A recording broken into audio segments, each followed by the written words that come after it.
이사야 60장 1절 9절을 우리 한 목소리로 합독하겠습니다. 일어나라, 빛을 발하라. 이는 내 빛이 이르렀고 여호와의 영광이 내 위에 임하였습니다. 보라, 어둠이 땅을 덮을 것이며 캄캄함이 만민을 가리려니와 오직 여호와께서 내 위에 임하실 것이며 그의 영광이 내 위에 나타나리니 나라들은 내 빛으로 왕들은 비치는 내 광명으로 나오리라. 내 눈을 들어 사랑을 보라.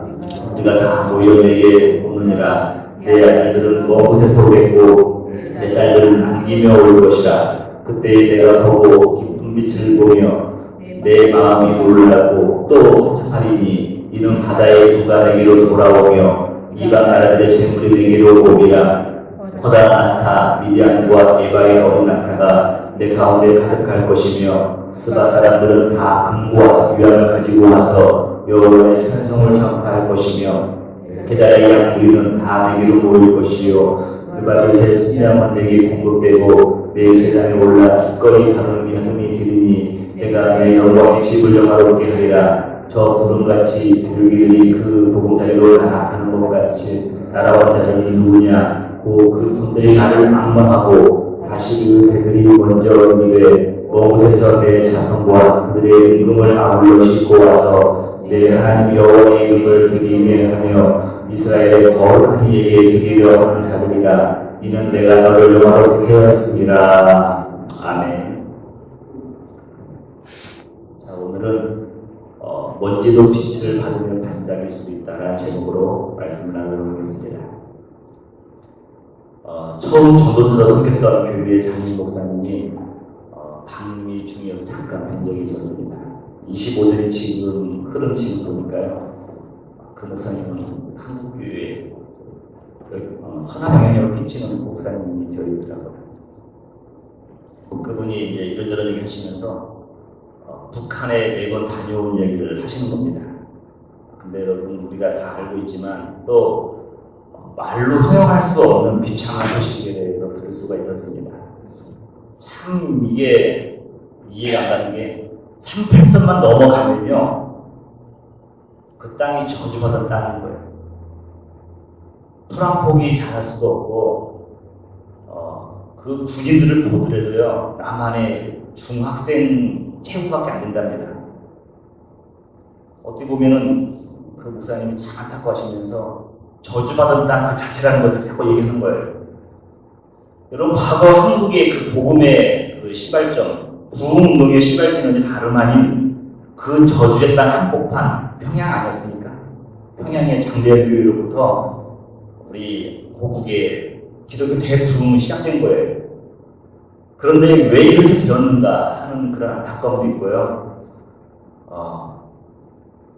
어떤 느낌이 드냐면 이건 남과 북의 정치인들의 그분들의 수준 가지고서는요 이 문제를 해결할 수 없을 정도 되었다. 불가능처럼 되었다. 서로도 자기들의 이익을 위해서 양보하는 것도 없고 뭐 그런 마음 자체가 이제는 남과 북이 하나 될 수 없는 지경까지 가지 않았느냐. 그러면서 하나님의 능력이 아니면 하나님만이 아니라고 한다면 이건 뭐 불가능하다라고 이렇게 말씀하시는 걸 제가 들었어요. 여러분 그 멸망 직전에 예루살렘이 얼마나 하나님의 축복의 땅이었습니까? 찬란하고 축복의 땅이었는데 우상 숭배와 또 하나님의 말씀을 거역한 결과 황폐한 땅이 되고 마는 겁니다. 평양이나 예루살렘이나 이 멸망 전에 그 땅을 보면요 희망이 없는 거예요. 미래가 보장되어 있지 않은 저주의 땅입니다. 그런데 오늘 여러분 그 땅에도 저주의 땅에도 황폐한 땅에도 희망의 빛이 서광이 비춰오기 시작하는 거예요. 제가 오늘 제목을 먼지도 빛을 받으면 반짝일 수 있다. 이 말은 제가 참 좋아하는 말이에요. 여러분 먼지가 아담 아닙니까? 아담 흙에서 나왔다는 거죠. 별볼일 없는 인생인데요. 그 별볼일 없는 존재도 빛을 받으니까요 반짝거리는 거죠. 어두운 그 방 안에서 한 줄기 빛이 들어올 때 그 방에 먼지들이 반짝반짝거리지 않습니까? 별볼일 없는 존재들이지만 하나님의 빛을 받으면요 빛을 발할 수가 있는 거예요.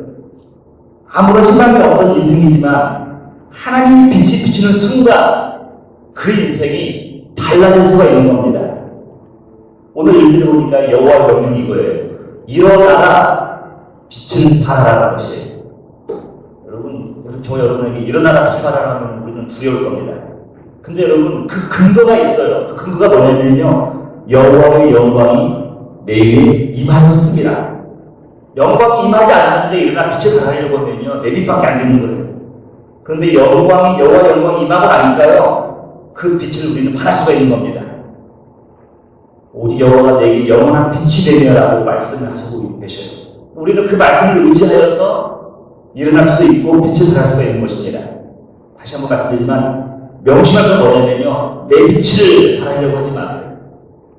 내 빛을 발하려고 하면요, 자꾸 오해가 생기는 거예요. 문제가 생기는 거예요. 오직 우리는 여호와의 빛을 받아서 그 빛을 반사할 뿐입니다. 여러분, 그 결과 3절에 보니까요, 나라와 왕들이 그 광명의 빛으로 나아온다고 말씀하고 있어요. 나아온다. 저 요즘은 주일마다 세상의 선물 복음이라는 제목으로 그 신설교를 하고 있는데요, 참 말씀을 준비하고 전할수록 쉽지 않은 설교다라는 느낌이 자꾸 들어요. 그 이유는 여러분, 저나 여러분이나 복음 다 안다 생각하는 거죠.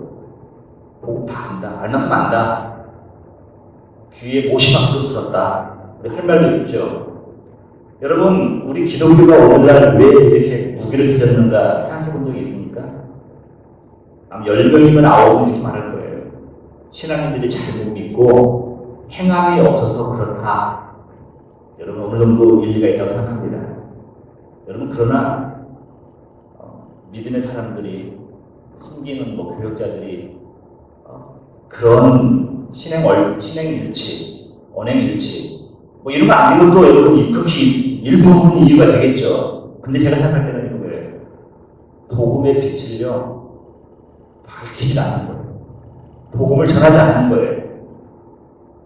내일로 준비된 말씀을 드리지만, 왜 우리가 자꾸 세상이 기독교에서 비판하는 요소들을 귀담아 듣고 있는데 그대로 따라서는 안 되는 이유가 또 뭔가를 설명할 거예요. 여러분, 복음의 능력이 드러나면, 힘이 드러나면요, 초라한 기도를 할지라도 능력이 있는 거예요. 두려움이 없는 거예요. 사자굴에 끌려 들어갔을지라도 복음의 핵심 붙들고 있으면요, 두려움지가 않거든요.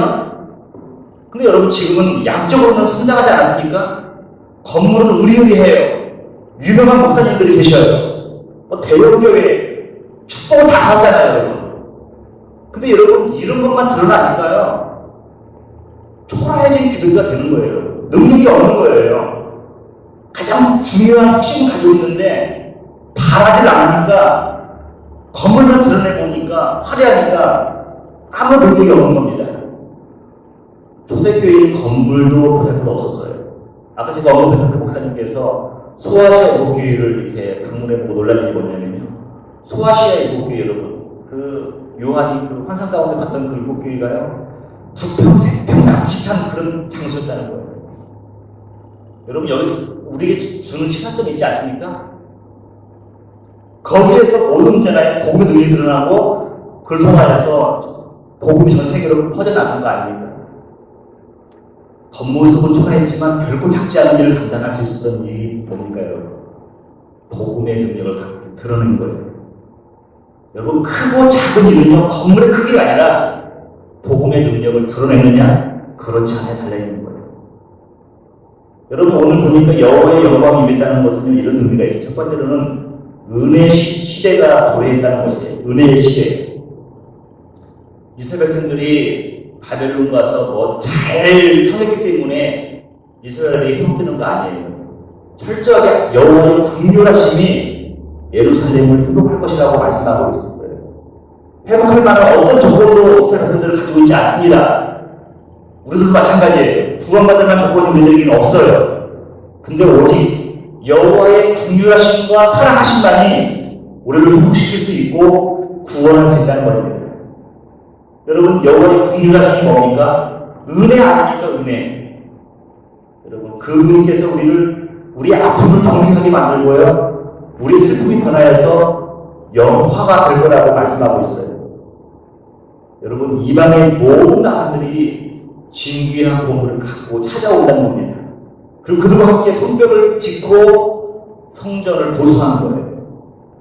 여러분, 이것이 바로 은혜의 시대 아닙니까? 받을 만한 자격이 없는 자에게 주어지는 하나님의 값없는 선물.